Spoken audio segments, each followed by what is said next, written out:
নমস্কার বন্ধুরা, আজকে আপনাদের সাথে চিঁড়ের পোলাও করে দেখাবো।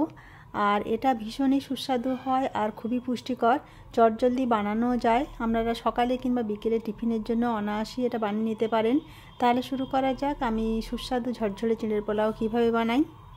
চিঁড়ের পোলাও বানানোর জন্য যেটা মেন উপকরণ সেটা হলো চিঁড়ে। এখানে আমি 2 কাপ চিঁড়ে নিয়েছি। আর দেখেই বুঝতে পারছেন চিঁড়েটা একদম নর্মাল যে চিঁড়ে ভিজিয়ে খাওয়া হয় চ্যাপ্টা গোছের, সেই চিঁড়েটাই নিয়েছি। আপনারা পোলাও বানানোর জন্য যে চিঁড়েটা পাওয়া যায় সেটাও নিতে পারেন। এখানে প্রথমে চিঁড়েটাকে আমি একটা চালুনির সাহায্যে খুব ভালো করে এটাকে আমি চেলে নিচ্ছি, যাতে চিঁড়ে থেকে যদি কোনো এক্সট্রা নোংরা থাকে যাতে সহজেই বেরিয়ে যায়।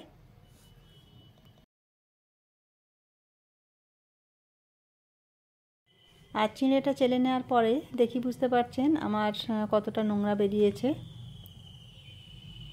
এবার চিঁড়েটাকে আমি একটা পাত্রের মধ্যে ঢেলে নিচ্ছি।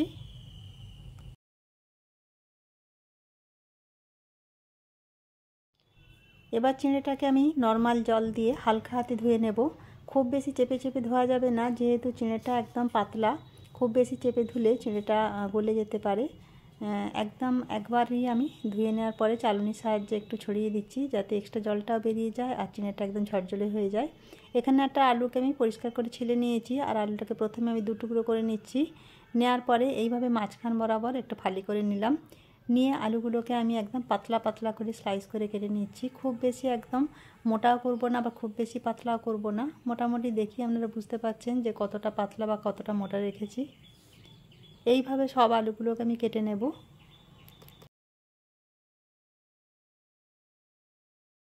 চিঁড়ের পোলাওটা আপনারা যখনই বানাবেন তখন যে কোনো সবজি থাক আর না থাক আলুটা দেওয়ার অবশ্যই চেষ্টা করবেন। আলু দিলে এই চিঁড়ের পোলাওটা খেতে ভীষণই টেস্টি হয়। এবার একটা কড়াইয়ের মধ্যে আমি কিছুটা জল নিয়ে নিলাম আর এগুলোকে আমি একটু হালকা ভাপিয়ে নেব। কতটা ভাপাতে হবে আমি বলে দিচ্ছি। এবার সবগুলো দেওয়ার পর আমি এর মধ্যে দিয়ে দিচ্ছি সামান্য পরিমাণ একটু লবণ। দেওয়ার পরে এটাকে প্রায় মিনিট 2-এর মতো আমি একটু ভাপিয়ে নিচ্ছি। এবার একটা ছুরির সাহায্যে একটু তুলে দেখিয়ে দিচ্ছি যে কতটা ভাপাতে হবে।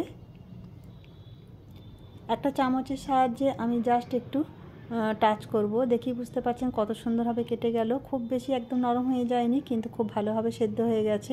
এবার আলুগুলোকে আমি জল ঝরিয়ে একটা অন্য পাত্রের মধ্যে তুলে নেব। এখানে কড়াইতে কিছুটা পরিমাণ সাদা তেল দিয়ে দিচ্ছি আর চীনাবাদাম দিয়ে দিচ্ছি এখানে 1/4 কাপের মতো। চীনাবাদামটাকে অবশ্যই চিঁড়ের পোলাওর মধ্যে ব্যবহার করবেন, তাহলে ভীষণ টেস্টি হয়। এবার লো ফ্লেমে কিছুক্ষণ নাড়াচাড়া করার পর যখন একটু হালকা ভাজা হয়ে যাবে এর মধ্যে দিয়ে দিলাম কিছুটা পরিমাণে কাজু বাদাম।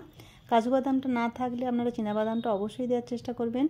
আর দিয়ে দিচ্ছি এখানে কিশমিশ কিছুটা পরিমাণ। এবার সবগুলো ভাজা হয়ে যাওয়ার পর আমি একটা অন্য পাত্রের মধ্যে তুলে নিচ্ছি। এবার ওই একই কড়াইয়ের মধ্যে দিয়ে দিলাম 2টো তেজপাতা আর 1 টুকরো দারুচিনি আর 2টো দিয়ে দিচ্ছি এলাচ ফোড়ন হিসাবে।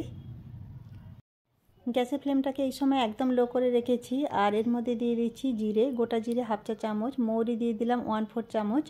আর একটা পেঁয়াজকে আমি একদম ছোট ছোট করে টুকরো করে নিয়েছি। এবার গ্যাসের ফ্লেমটাকে লো রেখে এইভাবে আমি একটু নাড়াচাড়া করে দিচ্ছি। খুব বেশি পেঁয়াজটাকে কিন্তু একদমই লাল করে ভাজবো না, জাস্ট একটু নরম হওয়া পর্যন্ত আমি অপেক্ষা করব। পেঁয়াজটা যখন নরম হয়ে যাবে তখন আমি এর মধ্যে কাঁচা লঙ্কাগুলোকে একটু কেটে দিয়েছি। আমরা কাঁচা লঙ্কাগুলোকে ছোট ছোট করে টুকরো করেও দিতে পারেন। আর এর মধ্যে যে আলুগুলোকে সেদ্ধ করে রেখেছিলাম সেই আলুগুলোকেও দিয়ে দিলাম। আর এর মধ্যে সামান্য দিয়ে দিলাম একটু লবণ, দিয়ে আবারও একটু নাড়াচাড়া করে দিচ্ছি। এবার এর মধ্যে আমি কারি পাতাগুলোকে একটু ছোটো ছোটো করে টুকরো করে দিচ্ছি। আপনাদের কাছে যদি ধনিয়া পাতা থাকে ধনিয়া পাতাটাও অ্যাড করতে পারেন, তবে কারি পাতা অবশ্যই দেবেন। কারি পাতা দিলে ভীষণই টেস্টি হয়। দেওয়ার পরে আবারও আলুর সাথে আমি একটু নাড়াচাড়া করে দিচ্ছি।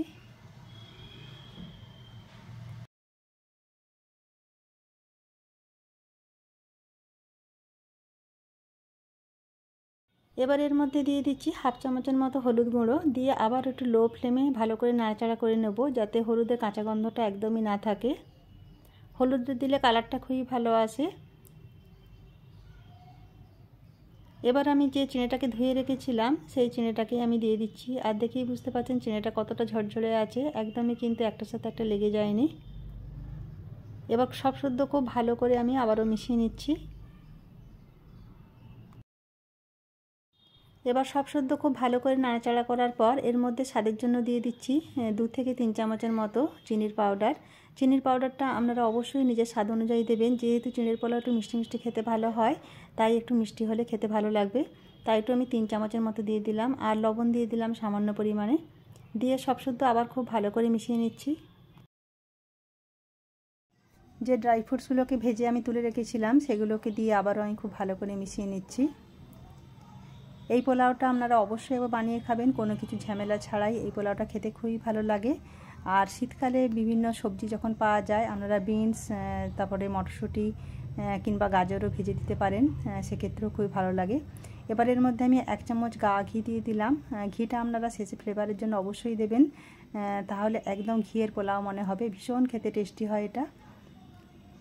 খুব ভালো করে আবার ওটাকে আমি নাড়াচাড়া করে মিশিয়ে নিচ্ছি।